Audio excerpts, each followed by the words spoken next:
Wow naman! Wow! Wow!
So, itong stock na to ay hindi ko tinapon dahil pwede pa natin siyang gulayin. Lalo na kapag malambot pa siya. So, kakailangan mo lang siyang tanggalan ng mga yung balat niya. Ayan.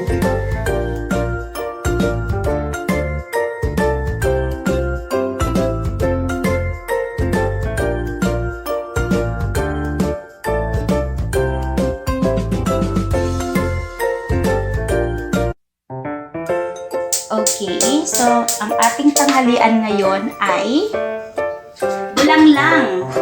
Dinengdeng sa ibang lugar sa Pilipinas. Inabraw sa ibang lugar din. So ang gagawin natin ngayon ay magre-recycle tayo.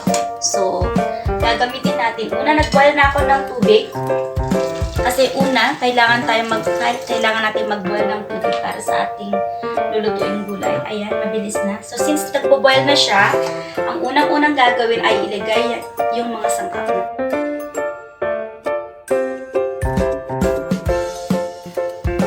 So, pakuluan pa natin sila para lalong mas manuot yung lasa ng mga bawal. Sa naming isda kahapon, so alam ko naman na maraming hindi nag-uulit ng pagkain sa inyo. Sa akin din minsan.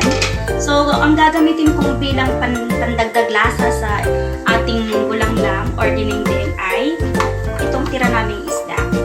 So, ilalagay ko na siya dito para mas lalong sumarang yung soup, yung sabaw. Okay. Hayaan natin muna dyan ng ilang minuto. And then, lalagyan ko rin siya ng isa pang sangkap. Bagoong kung tawagin namin sa English na tawag nilang anchovy. Okay. depende sa inyong panlasa. Huwag ninyong gagawing mas maalat masyado dahil mahirap gawan ng remedyo pag napaalat. So, isasabay natin siya dito sa ating sabaw. Again, takpan natin at pakuluan ng kahit mga 2 to 3 minutes more. A few moments later. Ayan, tapos na ang ating mga 2 minuto.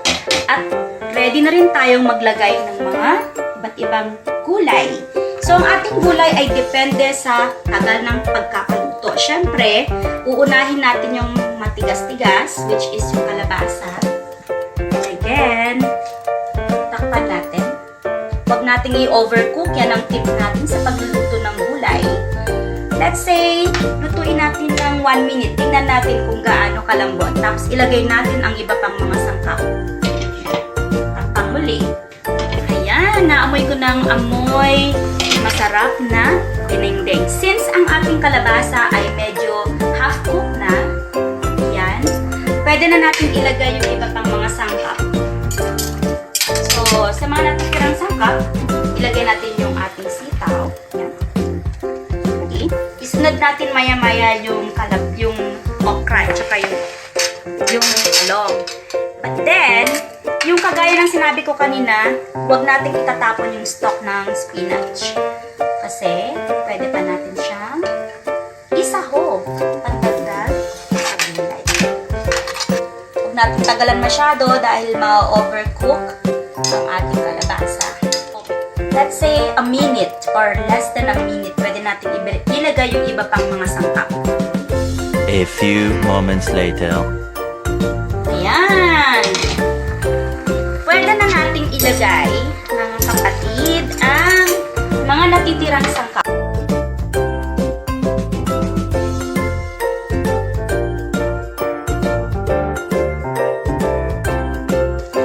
Takpan ulit natin.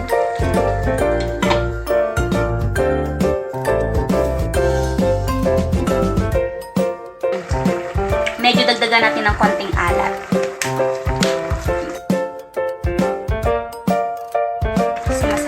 Hindi masarap ang masyado maalat sa gulay. Kulang pa yung pagkakaluto ng mga ibang sangkap. So, hayaan na natin like a minute more. Tapos ilalagay na natin yung mga dahon. A few moments later. Chicken natin ang ating gulay. At maaari din kayong magdagdag ng mga pampalasang nabibili sa tindahan.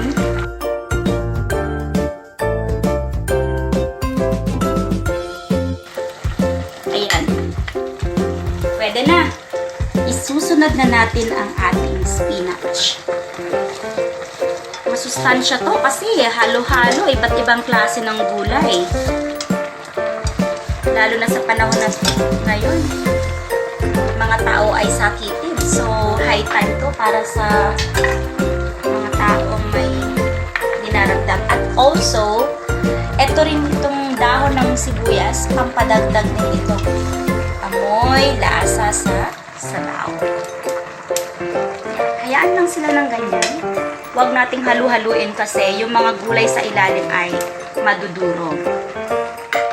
Takpang muli, lutuin ng sandaling-sandali lang, kahit less than a minute lang.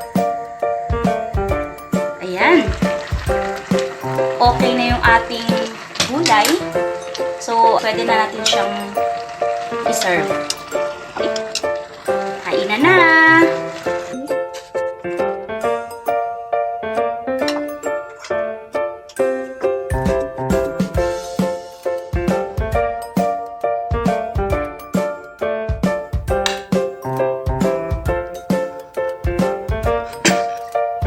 Yum, yum, yum.